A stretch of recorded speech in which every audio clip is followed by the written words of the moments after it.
돌아가시는 분의 페이스북 계정 해킹당해서 메시지가 지인이나 친구들에게 발송되어서 사람들이 피해를 입고 깜짝 놀랐던 적이 있었습니다. 여러분들이 이제 가지고 있는 계정들이 제대로 정리되지 않으면 돌아가시고 나서 피해를 주는 경우도 발생될 수 있을 뿐만이 아니라 프라이버시, 개인정보 이런 것들이 영향을 줄 수 있기 때문에 체계적인 정리는 필수적이라고 볼 수 있겠죠. 사람들이 가장 안 하는 게 바로 돈 정리입니다. 지금 내가 가지고 있는 자산 혹은 부채, 구독요금, 정기 결제 이런 것들을 정리해야 되는데 해외에서 디지털 유산 정리에 대한 관심이 높은 이유는 무엇이며 디지털 유산 정리를 어떻게 해야 하나요? 미국에서는요, 디지털 자산을 전문으로 정리해주는 전문가나 회사들이 많이 성장하고 있습니다. 대표적인 이유가 사람들의 디지털 자산이 지금 폭발적으로 증가하고 있기 때문인데요. 이게 사회 문화적이거나 기술적인 발전과 함께 연결되어 있습니다. 보통 90%의 사람들이 SNS나 디지털 클라우드 같은 곳에 개인 정보들이 많이 보관이 된대요. 그래서 우리나라도 이제 그런 일들이 벌어지겠지만 그런 전문가들이 이런 류의 정보들이 어떻게 사용돼야 되고 혹은 법률적이거나 혹은 그분이 이제 돌아가셨을 때 그것들을 어떤 식으로 정리를 해야 될 수 있고요. 계정들이 좀 삭제돼야 될 수 있고 필요한 사람들한테 갈 수 있게 그런 것들을 도와주는 그런 직업들이 등장하고 있습니다. 디지털 유산을 정리한다는 것은 지금 여러분들이 가입되어 있는 계정 정보, 가상화폐 같은 금융자산 같은 거 혹은 매월 정기적으로 납부하고 있는 구독 서비스 요금 같은 걸 정리해 보는 것이죠. 제가 실제 아는 분이 돌아가셨는데 그분이 이제 돌아가시고 나서도 계속 핸드폰으로 구독 요금이 청구가 되었던 거예요. 디지털 유산 정리는 여러분들이 가입되어 있던 계정 정보, 이용하고 있는 구독 요금 정리 혹은 가상화폐 같은 금융정보 이런 것들을 한번 적어보고 한눈에 볼 수 있게 파악하는 것을 이야기합니다. 디지털 유산을 정리하지 않으면 어떤 문제가 발생할 수 있나요? 돌아가시는 분의 페이스북 계정 해킹당해서 음란 메시지가 지인이나 친구들에게 발송되어서 사람들이 피해를 입고 정말 깜짝 놀랐던 적이 있었습니다. 여러분들이 이제 가지고 있는 계정들이 제대로 정리되지 않으면 돌아가시고 나서 피해를 주는 경우도 발생될 수 있을 뿐만이 아니라 프라이버시, 개인정보 이런 것들이 영향을 줄 수 있기 때문에 체계적인 정리는 필수적이라고 볼 수 있겠죠. 물론 이게 외부에 노출되어서 그냥 사람들이 볼 수 있는 그런 형태가 아니라 디지털 유산이 정리가 돼야지 여러분들이 소중하게 생각하는 사람들에게 피해를 주지 않거나 법적인 문제를 줄이거나 돈같이 계속 발생될 수 있는 자산 문제에 어려움을 주지 않을 수 있습니다. 최근에 제 지인분이 돌아가신 적이 있어요. 보통 이례적으로 문자로 부고 소식이 전달되죠. 물론 저도 그렇게 알게 되었습니다. 정말 젊으신 분이었기 때문에 깜짝 놀랐어요. 그리고 나서 이제 장례 절차를 거치고 나서 며칠 후에 그분에게 카톡 문자가 온 거예요. 물론 이런 일은 거의 없었던 일이었기 때문에 놀라서 봤더니 그분의 딸이 아버지의 장례 관련된 소식, 그리고 아버지의 딸로서 열심히 좀 살겠다, 그리고 아버지와 함께 하는 시간에 함께 해주셔서 감사하다, 그런 메시지가 전달되었습니다. 저는 너무너무 충격적인 그런 내용이었어요. 아버지의 핸드폰을 보고 그동안 메시지를 주고받았던 사람들에게 감사 메시지를 따님이 하신 거죠. 이 사례를 통해서도 이 디지털 유산 정리가 얼마나 중요한지를 알게 되었습니다. 만약에 아버지 핸드폰인데 열리지 않거나 비밀번호 때문에 접촉 자체가 안 된다면 절대 그런 일은 벌어지지 않겠죠. 특정하게 내가 소중하게 생각하는 것, 좋은 사람들일 수도 있고요. 내가 가지고 있는 정보 중에 오히려 필요한 사람들한테 전달돼야 되는 내용일 수도 있고요. 여러분들 현재 소유권이 없는 것일 수도 있습니다. 그런 것들이 있다면 불안해하지 마시고 한번 정리해 보시고, 그런 중요한 정보라면 여러분들의 소중한 사람들에게 공유가 되어서 아름다운 인생의 마무리까지 만들어 보셨으면 좋겠습니다. 문서 정리는 왜 해야 하고 어떻게 해야 하나요? 예전에 한 고객님의 집을 정리하러 간 적이 있는데요. 성인임에도 불구하고 초등학교 때 썼던 공책, 시험지까지 빼곡히 가지고 있었던 거를 본 적이 있어요. 정말 책장이 꽉 차가지고요. 여유 공간 자체가 없었고 그 물건을 수십 년 동안 계속 가지고 있었던 것이죠. 물론 이 문서들이 여러분들의 인생에서 어쩌면 좋은 추억, 의미 이런 게 남길 수 있겠지만 제가 가장 우려했던 것은 정작 중요한 문서를 찾지 못해서 방치되거나 필요할 때 꺼내지 못하거나 시간을 많이 허비해야 된다거나 그리고 중요한 문서들이 그 안에 들어가야 될 텐데 오히려 들어갈 공간 자체가 없었던 그런 분을 본 적이 있습니다. 그래서 문서를 정리할 때는 딱 3가지만 정리하면 돼요. 첫 번째는 진짜 중요한 문서입니다.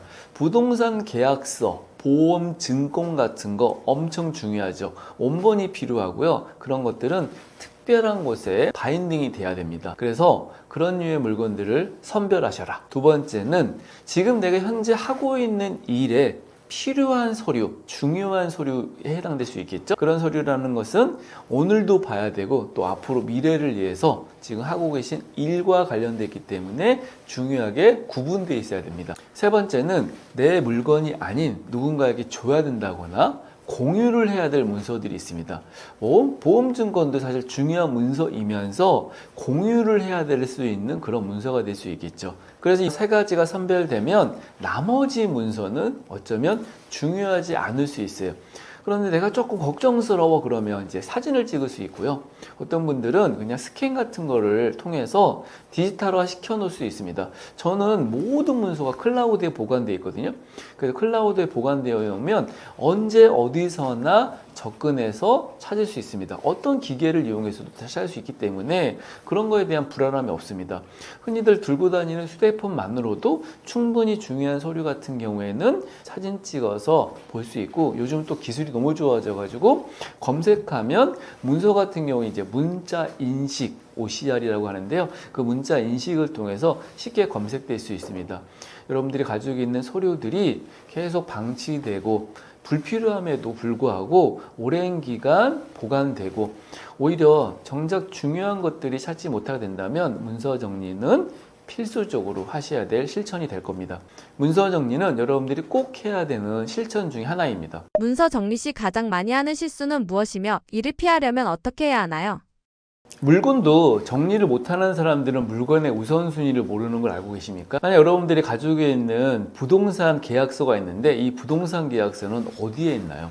정리를 하다 보면요 굉장히 많은 어수선함 속에서 정작 중요한 거를 찾지 못하는 경우가 많이 있습니다. 물론 이거를 원본은 분명히 필요하지만 저처럼 이제 핸드폰 같은 걸로 사진을 찍어두면 필요할 때 보시면 되거든요. 원본을 제출해야 되는 일은 거의 없기 때문이겠죠. 그래서 보통 문서를 정리 못하는 사람들은 정작 해야 될 정리를 제때 하지 않아서 보통 제때는 언제냐면요 들어올 때입니다. 그리고 나갈 때를 고려하는 것이죠. 이걸 하지 않아서 그냥 아무데나 방치하거나 정해진 위치에 두지 않거나 꺼내기 힘든 곳에 기억하지 않는 곳에 두어서 정작 시간과 돈과 또 스트레스까지 유발되는 경우가 많이 있습니다. 정해진 위치, 나에게 맞는 방식, 그다음에 언제 쓸지 이걸 어떻게 쓸지에 대해서 구체적인 가이드 같은 게 없기 때문에 그래서 내가 이건 진짜 중요한 서류인 것 같아, 중요한 문서인 것 같아, 그리고 앞으로를 위해서도 써야 될 문서인 것 같아, 이런 우선순위를 고려해서 여러분들이 최적화된 방식에 맞게 서류를, 문서를, 중요한 문서를 정리하신다면 그래서 문서가 정리되지 않은 사람들이 공통적으로 늘 정리를 제때 하지 않고 미루게 되는 경우가 많습니다.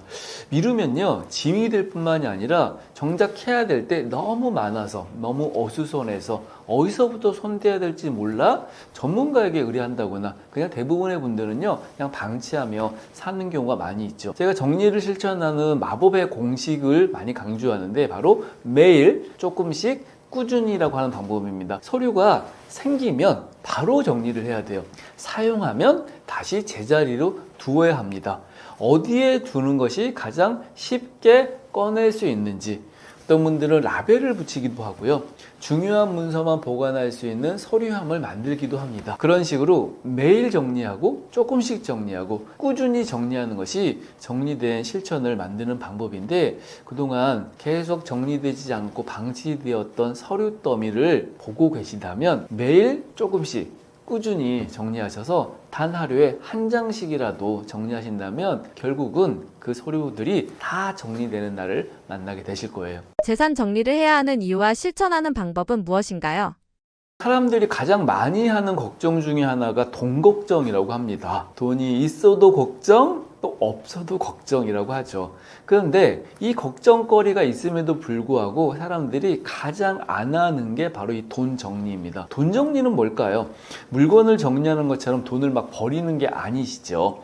정리는 버리는 것뿐만이 아니라 제가 재고, 파악 많이 강조하는데 바로 파악하는 것입니다. 지금 내가 가지고 있는 자산 혹은 뭐 부채, 구독요금, 정기결제 이런 것들을 정리해야 되는데 요즘 쉽게 할 수 있는 통합계좌 서비스나 또 어카운트 인풋처럼 금융 서비스를 이용하거나 통장 같은 경우라면 이제 인터넷으로 봐야겠지만 은행 가면 이렇게 출력도 해주거든요.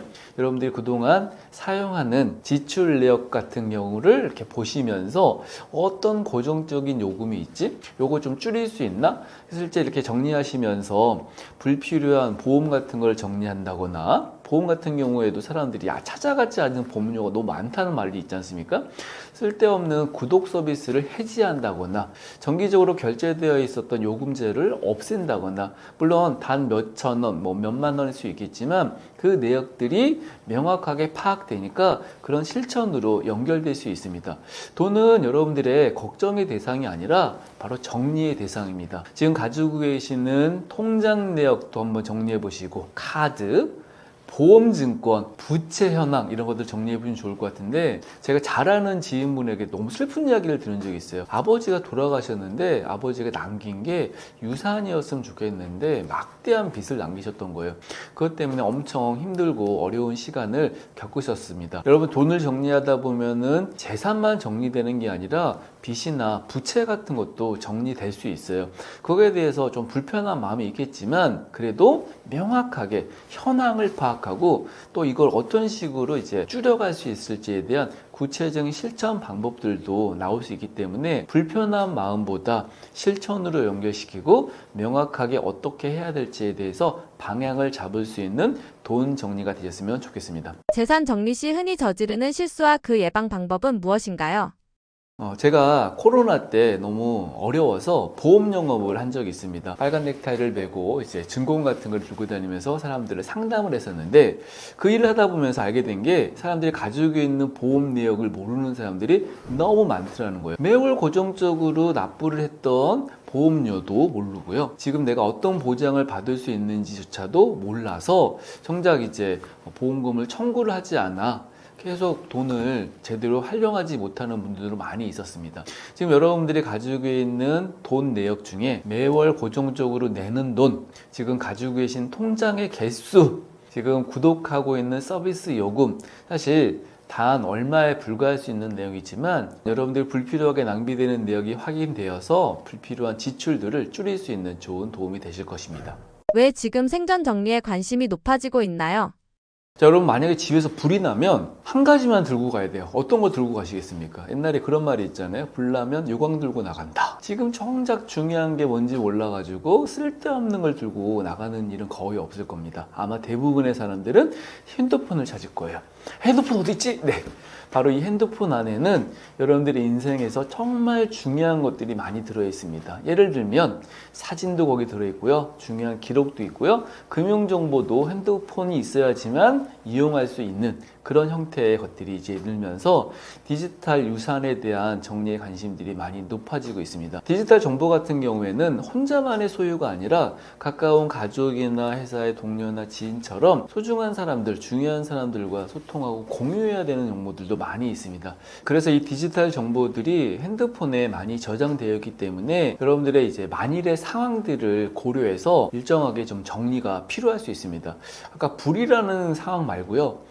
재해 혹은 사고 혹은 다치거나 아프거나 이런 일들도 발생할 때 정보가 정리되어 있지 않으면 불편한 상황들이 벌어지겠죠. 제가 정리를 진짜 못하는 사람들한테 극약 처방처럼 쓰는 단어가 있습니다. 바로 죽음인데요. 여러분 내일 죽는다고 생각하고 정리해 보세요. 그러면 정말 내가 가지고 있는 지금까지 옷가지들, 책 어떤 것도 소중하지 않을 거예요. 그런데 만약에 내일 죽는다면 진짜 소중한 게 무엇일까요? 어쩌면 누군가에게 남기지 못한 말일 수도 있고요. 정작 중요한 어떤 정보들이 될 수도 있습니다. 그래서 이런 류의 사항들을 생각하면 물론 여러분들이 내일 죽을 상황은 발생하지 않겠지만 그 상황만 생각해도 굉장히 마음이 불편하고 불안감이 발생될 수 있을 거예요. 오히려 정리되지 않은 것은 물건이나 책처럼 유형의 물건들보다는 디지털 정보처럼 형태를 띠지 않는 물건들, 그런 물건들이 훨씬 심리적인 불안감을 느낄 수 있기 때문에 시간을 내어서 체계적으로 좀 더 가능하다면 꼼꼼하게